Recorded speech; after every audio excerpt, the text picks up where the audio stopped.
لک الحمد یا اللہ الصلاۃ والسلام علیک یا رسول اللہ اما بعد۔ جشن ولادت کا مبارک مہینہ ربیع النور شریف تشریف لا چکا ہے۔ عاشقان رسول جشن ولادت منانے کی تیاریاں کرنے میں مصروف ہیں۔ ہم بھی جشن ولادت کے اس مبارک مہینے میں ربیع النور شریف کے مبارک مہینے میں آقا کریم علیہ السلام کی جشن ولادت کے تعلق سے مختلف موضوعات پر باتیں اپنے چینل کے ذریعے آپ تک پہنچانے کی سعادتیں حاصل کر رہے ہیں۔ آج ہمارا موضوع ہے جشن ولادت اور بزرگان دین۔ بزرگان دین، ہمارے اکابرین جشن ولادت کیسے مناتے تھے، یہ مختصر انداز میں کچھ روایتیں، کچھ باتیں، کچھ حکایتیں ہم آپ تک پہنچانے کی سعادتیں حاصل کر رہے ہیں۔ صدیوں پہلے کائنات میں ایک ایسا بے مثال پھول کھلا کہ جس کی پاکیزہ خوشبو نے زمانے میں پھیلی کفر و شرک اور ظلم و زیادتی کی بدبو کو ایمان و اسلام اور امن و سلامتی سے تبدیل کرنا شروع کر دیا۔ اس گل کی یعنی اس پھول کی خوشبو صدیاں گزرنے سے کم نہیں بلکہ تیز سے تیز تر ہوتی چلی جا رہی ہے اور قیامت تک ہوتی رہے گی۔ وہ بے مثال گل سیدہ آمنہ کے پھول، والدہ سیدہ بطول، والد سیدہ بطول یعنی ہمارے پیارے پیارے رسول صلی اللہ تعالی علیہ وسلم ہیں۔ یہی وجہ ہے کہ علماء و صلحاء اور محدثین و مفسرین آپ صلی اللہ تعالی علیہ وسلم کی مبارک ولادت کے وقت اور مہینے کی عظمت اور رفعت کا خطبہ مختلف انداز میں پڑھتے آئے ہیں اور پڑھتے آئے، جیسا کہ تقریباً 750 سال پہلے کے امام حضرت علامہ زکریا بن محمد بن محمود قزوینی رحمۃ اللہ تعالی علیہ، جن کا وفات 682 ہجری میں ہوا تھا، 682، اور تقریباً 750 سال پرانے بزرگ ہیں۔ الحمدللہ یہ فرماتے ہیں کہ ربیع الاول وہ مبارک مہینہ ہے جس میں اللہ پاک نے سید المرسلین صلی اللہ تعالی علیہ وسلم کے وجود مسعود کے صدقے سارے جہان والوں پر بھلائیوں اور سعادتوں کے دروازے کھول دیے ہیں۔ اسی مہینے کی 12 تاریخ کو رسول اللہ صلی اللہ تعالی علیہ وسلم کی ولادت یعنی پیدائش ہوئی۔ عجائب المخلوقات صفحہ نمبر 68 میں یہ باتیں لکھی ہیں۔ کیسی شان والی ہے وہ گھڑی جس میں رسول خدا بے سہاروں کے آسرا صلی اللہ تعالی علیہ وسلم تشریف لائے اور اس ساعت کو قیامت تک آنے والے مسلمانوں کے لیے دعا کی مقبولیت کا وقت بنا دیا۔ جیسا کہ حضرت سیدنا شیخ عبدالعزیز دباغ رحمۃ اللہ تعالی علیہ فرماتے ہیں کہ جس مبارک گھڑی میں حضور سید عالم صلی اللہ تعالی علیہ وسلم دنیا میں تشریف لائے وہ دعا کی قبولیت کا وقت ہے۔ اس ساعت، اس گھڑی، اس لمحے کی مقبولیت کا وصف قیامت تک رہے گا۔ اس گھڑی میں روئے زمین کے غوث و قطب اور دیگر اولیاء کرام غار حرا کے پاس جمع ہوتے ہیں۔ جس کی دعا ان اولیاء کرام کی دعا کے موافق ہو جائے، اللہ پاک اس کی دعا کو قبول فرماتا اور اس کی ضرورت پوری کرتا ہے۔ حضرت شیخ عبدالعزیز دباغ رحمۃ اللہ علیہ اکثر اپنے مریدوں کو اس مبارک وقت میں قیام کی ترغیب ارشاد فرمایا کرتے تھے۔ غور کیجئے کتنی معلوماتی بات اور کتنی ایمان افروز بات اور دلوں کو خوش کر دینے والی بات ہے۔ شیخ عبدالعزیز دباغ رحمۃ اللہ علیہ فرماتے ہیں کہ وہ وقت جو آقا کی پیدائش کا وقت ہے، بھور کا وقت، رات جاتی اور دن آتے کا جو وقت ہے، بھور کا وقت جو آقا کی پیدائش کا وقت ہے، وہ دعا کی قبولیت کا وقت ہے اور وہ ایسا وقت ہے جس میں اولیاء کرام میں غوث ہیں، قطب ہیں، ابدال ہیں۔ یہ اولیاء کرام وہ غار حرا میں جمع ہوتے ہیں اس وقت روزانہ اور وہاں جمع ہو کر کے دعا کرتے ہیں۔ تو اس وقت دنیا بھر میں جو کوئی بھی دعا کرے، اگر ان کی دعا غار حرا میں دعا کر رہے غوث و قطب کی دعا کے موافق ہو جائے، جیسے ہو جائے، سیم دعائیں ہو جائیں، وقت سیم ہو جائے، ٹائمنگ صحیح ہو جائے، تو الحمدللہ ان غوث و قطب و ابدال کی دعاؤں کے صدقے اور اس مبارک لمحے کے صدقے اللہ سارے دعا کرنے والوں کی دعا بھی قبول فرماتا ہے۔ الحمدللہ یہ بات الابریز کے جلد 1 کے صفحہ نمبر 311 میں لکھی ہے۔ اس لیے عاشقان رسول اس رات کو عبادات و نوافل اور ذکر و اذکار میں گزارتے اور صبح صادق کے وقت دعا کا اہتمام کرتے ہیں۔ وہ مکان بڑی برکتوں کا خزینہ ہے کہ جہاں آپ صلی اللہ تعالی علیہ وسلم دنیا میں جلوہ گر ہوئے، اس لیے علماء و محدثین یہاں حاضری دیتے اور برکات پاتے ہیں۔ جیسا کہ تقریباً 826 سال پہلے، آج کی بات نہیں کر رہا، 826 سال پہلے کے بزرگ حضرت علامہ ابو الحسین محمد بن احمد جبیر اندلسی رحمۃ اللہ علیہ، ان کا وفات 614 ہجری میں ہوا تھا۔ غور کیجئے، ابھی 1443 چل رہا ہے، 614 ہجری کی بات ہے۔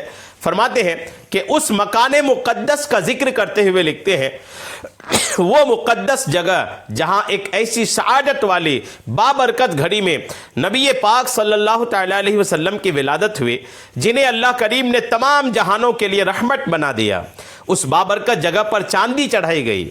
یہ جگہ یوں لگتی ہے جیسے پانی کا چھوٹا سا حوض ہو جس کی سطح چاندی کی ہو۔ اس مٹی کے کیا بات ہے جسے اللہ پاک نے سب سے پاکیزہ جسم والے خیر الانام صلی اللہ تعالی علیہ وسلم کی جائے ولادت ہونے کا شرف بخشا۔ یہ مبارک مکان ربیع الاول میں پیر کے دن مکہ شریف میں کھولا جاتا تھا، کیونکہ ربیع الاول حضرت فرماتے کہ کھولا جاتا ہے کیونکہ ربیع الاول حضور اکرم علیہ السلام کی ولادت کا مہینہ اور پیر شریف ولادت کا دن ہے۔ لوگ اس مکان میں برکتیں لینے کے لیے داخل ہوتے ہیں۔ مکہ مکرمہ میں یہ دن ہمیشہ سے یوم مشہود ہے، یعنی اس دن لوگ وہاں آقا کی ولادت کی جگہ پر جمع ہوتے ہیں۔ ایک اور مقام پر آپ رحمۃ اللہ علیہ فرماتے ہیں، خاص وہ جگہ جہاں ولادت مبارک ہوئی تھی وہ تقریباً 3 بالش کا چھوٹے حوض جیسا چبوترا ہے، اور اس کے درمیان سبز رنگ کا 2/3 بالش برابر سنگ مرمر کا ایک ٹکڑا ہے جس پر چاندی چڑھی ہوئی ہے۔ اس چاندی سمیت اس کی لمبائی 1 بالش ہے۔ ہم نے اس مقدس جگہ سے اپنے چہرے مس کیے جو زمین پر پیدا ہونے والی سب سے افضل ذات کی ولادت گاہ بنی، اور سب سے اشرف اور پاکیزہ نسل والی ذات سے مس ہوئی، اور ہم نے نبی کریم کی ولادت گاہ سے برکتیں لے کر کے نفع حاصل کیا۔ غور کیجئے، 800 سال سے زیادہ عرصہ گزرا اس بزرگ کے اس دنیا سے گزرے ہوئے، انہوں نے آقا کریم کی جائے ولادت سے آقا جس جگہ پیدا ہوئے تھے اس جگہ سے برکتیں بھی حاصل کی، اور برکتیں حاصل کر کے اس برکتوں کے حصول کی بات کو آپ نے اپنی کتاب تذکرۃ بالاخبار ان اتفاقات الاسفار صفحہ نمبر 87 سے 127 کے بیچ میں تحریر بھی فرمایا۔ اس مبارک مکان سے بہت سے لوگوں نے برکت پائی۔ عاشقان رسول یہاں حاضر ہوتے، اس کا ادب و احترام کرتے، ذکر و اذکار کرتے، محفل میلاد شریف منعقد کرتے، نبی پاک صلی اللہ تعالی علیہ وسلم کے فضائل و کمالات بیان کرتے، خوب صلاۃ و سلام پڑھتے، اور اللہ کریم کی رحمتوں کا مشاہدہ بھی کرتے تھے۔ چنانچہ 600 سال پہلے کے عظیم محدث حضرت علامہ ابن ناصر الدین دمشقی رحمۃ اللہ علیہ، ان کا وفات 842 ہجری میں ہوا تھا۔ فرماتے ہیں کہ جب میں نے 814 ہجری میں حج کیا تو اس مسجد میں حاضر ہوا اور جائے ولادت کی زیارت کی۔ فرماتے ہیں کہ زرت هذا المکان الشریف بحمد اللہ تعالی والمنت وتبرکت به، یعنی الحمدللہ، میں نے اس مکان شریف کی زیارت کی ہے اور اس سے برکت حاصل کی ہے۔ جامع الاثار جلد نمبر 2 کے صفحہ نمبر 752 میں بات لکھی ہے۔ شیخ المحدثین حضرت امام عبد الرحمن بن حسین عراقی رحمۃ اللہ علیہ، ان کا وفات 806 سال پہلے ہوا تھا، یعنی یہ بھی تقریباً 600 سال پرانے بزرگ ہیں۔ فرماتے ہیں کہ خلیفہ ہارون رشید کی والدہ خیزران نے ولادت مصطفیٰ والا مکان خرید کر کے وہاں مسجد بنائی۔ اس سے پہلے جو بھی لوگ اس میں رہتے تھے ان کا بیان ہے کہ اللہ پاک کی قسم اس گھر میں ہمیں نہ کوئی مصیبت آئی، نہ کسی چیز کی حاجت ہوئی۔ جب ہم یہاں سے چلے گئے تو ہم پر زمانہ تنگ ہو گیا۔ المورد الہنی سے صفحہ نمبر 248۔ شارح بخاری حضرت سیدنا امام احمد بن محمد قسطلانی رحمۃ اللہ علیہ فرماتے ہیں، ولادت باسعادت کے دنوں میں محفل میلاد کرنے کے فوائد میں سے تجربہ شدہ فائدہ ہے کہ اس سال امن و امان رہتا ہے۔ اللہ پاک اس شخص پر رحمت نازل فرمائے جس نے ماہ ولادت کی راتوں کو عید بنا لیا۔ مواہب اللدنیہ کے جلد 1 کے صفحہ 78 میں یہ بات لکھی ہے۔ حضرت شاہ ولی اللہ محدث دہلوی رحمۃ اللہ علیہ فرماتے ہیں کہ میں مکہ معظمہ میں میلاد شریف کے دن رسول اللہ صلی اللہ تعالی علیہ وسلم کی جائے ولادت پر حاضر تھا۔ سب لوگ حضور نبی کریم علیہ السلام پر درود و سلام پڑھ رہے تھے، اور آپ صلی اللہ تعالی علیہ وسلم کی ولادت کے وقت جو خلاف عادت چیزیں ظاہر ہوئیں اور بعثت سے قبل جو واقعات رونما ہوئے تھے ان کا ذکر خیر کر رہے تھے۔ تو ان میں جو ذکر خیر کر رہے تھے، لکھا ہے کہ جو ذکر خیر کر رہے تھے تو میں نے ان انوار کو دیکھا جو یک بارگی اس محفل میں ظاہر ہوئے، اور میں انہیں کہہ سکتا اور میں نہیں کہہ سکتا کہ یہ انوار میں نے اپنی ظاہری آنکھوں سے دیکھے یا روح کی آنکھوں سے دیکھے، اللہ ہی بہتر جانتا ہے۔ بہرحال جو بھی معاملہ ہوا، جب میں نے ان انوار و تجلیات میں غور کیا تو پتہ چلا کہ یہ انوار الحمدللہ ان فرشتوں کی طرف سے ظاہر ہو رہے ہیں جو اس طرح کی نورانی اور بابرکت محفلوں میں شریک ہوتے ہیں۔ اور میں نے یہ بھی دیکھا کہ ان فرشتوں سے ظاہر ہونے والے انوار اللہ کی رحمت کے انوار سے مل رہے ہیں۔ فیوز الحرمین کی صفحہ نمبر 26 میں الحمدللہ یہ باتیں لکھی ہیں، یعنی گویا کہ کئی باتیں اس میں سمجھ میں آئی۔ میں انشاءاللہ خلاصہ عرض کرتا ہوں، ایک اور بات سن لیں آپ۔ امام محمد بن جار اللہ ابن ظہیر رحمۃ اللہ علیہ 986 ہجری میں ان کا وصال ہوا تھا۔ فرماتے ہیں اپنی کتاب الجامع اللطیف کے صفحہ نمبر 285 پر لکھتے ہیں کہ ہر سال مکہ شریف میں 12 ربیع الاول کی رات کو اہل مکہ کا یہ معمول ہے کہ قاضی مکہ جو کہ شافعی ہیں مغرب کی نماز کے بعد لوگوں کے ایک جم غفیر کے ساتھ مولد شریف یعنی آقا کی پیدائش کی جگہ کی زیارت کے لیے جاتے ہیں۔ ان لوگوں میں دیگر تینوں مذاہب فقہ کے قاضی، اکثر فقہا، فضلاء اور اہل شہر ہوتے ہیں۔ ان کے ہاتھوں میں فانوس اور بڑی بڑی شمعیں ہوتی ہیں۔ الحمدللہ الجامع اللطیف کے صفحہ نمبر 285۔ مکے میں ان کی جائے ولادت پہ یا خدا پھر چشم اشکبار جمانہ نصیب ہو۔ غور کیجئے کہ یہ جو آپ نے سنا اس میں کئی باتیں ہیں جو انتہائی قابل توجہ ہیں، انتہائی۔